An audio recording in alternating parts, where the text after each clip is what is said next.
Hi there guys, how are you? Now in this video, I'll talk about internal security. Now, internal security is a issue that concerns almost every Indian. और यहाँ पे एक article है times of India का where the chief minister of Assam is saying that India made a historic blunder as India missed a chance to stop Pakistan from becoming a nuclear state. ठीक है? And he also claims that earlier when Pakistan was building nuclear weapons, Israel had offered India help to destroy whatever capability Pakistan had at that time. Now जैसे कि आपने देखा ही होगा news में that recently Israel attacked Iran because it doesn't want Iran to obtain nuclear weapons. And here the Chief Minister of Assam is saying that Israel had offered help to India in the 1980s itself, लेकिन India rejected it. क्यों reject किया था?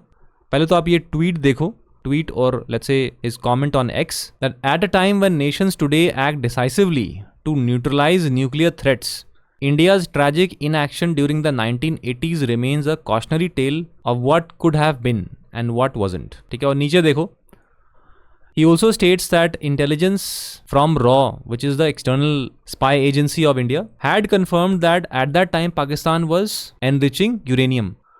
And at that time, Indira Gandhi was the prime minister, but she feared international fallout. मतलब दुनिया क्या सोचेगी अगर India ने attack कर दिया तो पाकिस्तान के न्यूक्लियर फैसिलिटीज़ पे at that time when Pakistan was not a nuclear state. तो इस चक्कर में इन्होंने इजराइल को कोई भी एक्शन लेने से मना कर दिया, कोई भी प्रीएम्प्टिव स्ट्राइक नहीं किया. After that came Rajiv Gandhi who was the next prime minister. He also shelved the plan, मतलब इन्होंने भी छोड़ दिया. And he prioritise diplomacy over deterrence under foreign pressure. So we talk a lot about Indira Gandhi being a iron lady. I think she was a iron lady, but let us also not forget that she too was a human being and she too made mistakes. और ये तो सबसे बड़ा mistake था, blunder था. और ऐसा मतलब जैसा कि हिमंता बिस्वा शर्मा बोलते हैं दैट ये बार बार पाकिस्तान जो है न्यूक्लियर ब्लैकमेल हमें करता रहता है. ये सारा का सारा बंद हो सकता था if India had taken action decisively. और नीचे ये भी कहते हैं दैट जो CPIM है, ये पार्टी है इनकी इंडिया ब्लॉक की, इन देयर मैनिफेस्टो 2024 मैनिफेस्टो, इसमें ये भी लिखा था that it will roll back India's nuclear deterrent if elected. So check करने के लिए मैंने मैनिफेस्टो डाउनलोड किया. ठीक है, and let me show the manifesto to you. ठीक है, ये मैनिफेस्टो है. अगर आप इनकी वेबसाइट पे जाओगे तो ये मैनिफेस्टो मिल जाएगा. Just type on Google and you will get it. ठीक है, communist party of India Marxist election manifesto. और यहाँ पे टाइप करते हैं द वर्ड न्यूक्लियर. ठीक है, सर्च बटन में तो दो ऑप्शंस आते हैं इसमें. तो यहाँ पे डायरेक्ट आता है security matters. The CPIM works for dash dash. ठीक है, removal of all military bases in our region. ठीक है, and then it also states that complete elimination of nuclear weapons and other weapons of mass destruction including chemical and biological weapons.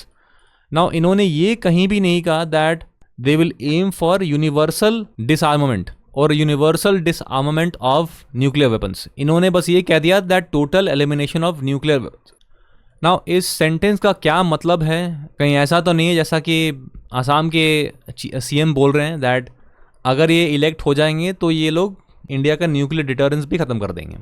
उसके बाद देखो नीचे एक और चीज़ लिखी है इन्होंने, that a policy that does not allow militarisation of space and polar regions. मतलब ये कि बाकी दुनिया तो मिलिटराइज कर ही रही है, लेकिन ये जो है इंडिया को ऐसे पॉलिसी पे लेके जाएंगे where militarization of space and polar regions will not be allowed. So अपने आप पे बहुत सारे रिस्ट्रिक्शंस लगाते रहो, चाहे दुनिया लगाए ना लगाए अपने ऊपर, मतलब वो अपने ऊपर, लेकिन हम अपने ऊपर रिस्ट्रिक्शंस लगाते रहें. उसके बाद देखो इन्होंने CM साहब ने क्रिटिसाइज किया है. And lastly this article says that where strong leadership demands resolve and foresight, Congress offered caution and delay. A historic window to safeguard India's long term security was squandered for short term diplomatic comfort. ठीक है, and just to be more sure I also downloaded the manifesto of the Indian National Congress. ठीक है, इनके website से मिल जाएगा ये, अगर आपको देखना है तो. न्याय पत्र कहते हैं इसको ये लोग. यहाँ पे मैंने न्यूक्लियर वर्ड टाइप किया, 0 सर्च में एक भी नहीं आ रहा. सो उसके बाद मैं डायरेक्ट नीचे गया इंटरनल सिक्योरिटी पे, internal security, let's type that internal security, ठीक है। नाउ दे प्रैक्टिकली से नथिंग अबाउट न्यूक्लियर डिटरेंस, यहाँ पे इन्होंने कुछ भी नहीं लिखा हुआ, बस यहाँ पे शुरू करते हैं ये that besides the increase in hate speeches, hate crimes and communal strife has compounded the situation. मतलब ये कि in the aftermath of the Mumbai terror attack Congress revamped the internal security system and implemented a number of radical measures। लेकिन hate speech के वजह से और hate crime के वजह से और कम्युनल वायलेंस या कम्युनल स्ट्राइफ के वजह से इंटरनल सिक्योरिटी बिगड़ गई है। पाकिस्तान का एक भी बार इन्होंने जिक्र यहाँ पे नहीं किया है। उसके बाद देखो यहाँ पे ये लिखते हैं, नीचे कुछ और चीज़ें लिखी हुई इन्होंने। इंटरनल सिक्योरिटी में तो कोई पाकिस्तान का कोई मेंशन नहीं किया इन्होंने। उसके बाद फॉरेन पॉलिसी में मेंशन किया है इन्होंने, engagement with Pakistan depends fundamentally on its willingness and ability to end cross border terrorism. सिर्फ इतना सा नोट लिखा है इन्होंने, दैट्स इट। उसके बाद एक और चीज़ देखो, Congress will work to repair India's international image. मतलब इनको इमेज की ज़्यादा पड़ी हुई है, rather than taking some concrete and effective action that was damaged by the present government's intolerance of dissent and suppression of human rights। मतलब सबसे बड़ा इशू जो है वो intolerance of dissent है and suppression of human rights ही है। मतलब terrorism नहीं है, क्रॉस बॉर्डर टेररिज्म नहीं है, कुछ नहीं, ये सब नहीं है, वही है। और यहाँ पे बस इन्होंने ये लिखा है दैट एंगेजमेंट विद पाकिस्तान, मतलब rather than talking about how they will end terrorism, they are just talking about whether they will engage with Pakistan or not, and if any engagement has to be there, it is going to be dependent on Pakistan's willingness to end cross-border terrorism। Now, since when did Pakistan become willing to end cross-border terrorism? ये तो हम सदियों से सुनते आ रहे हैं, cross border terrorism ख़त्म करो, लेकिन पाकिस्तान तो कभी ख़त्म करता नहीं है। और एक और चीज़ उन्होंने लिखा है, Congress is implacably oppose to terrorism everywhere in the world. ये तो चलो ठीक लिखा है। We will work with other countries to eliminate terrorist groups. अच्छा, terrorist acts and cross border terrorism, मतलब ये पता नहीं कौन से देश के साथ ये काम करेंगे। पाकिस्तान इनके साथ काम करेगा नहीं, चाइना को कोई फ़र्क पड़ता नहीं, और यूनाइटेड स्टेट्स तो हमेशा पाकिस्तान को मदद ही करता रहता है। सो किसके साथ ये काम करेंगे मिलके टेररिज्म को ख़त्म करने के लिए, ये सब कुछ नहीं लिखा।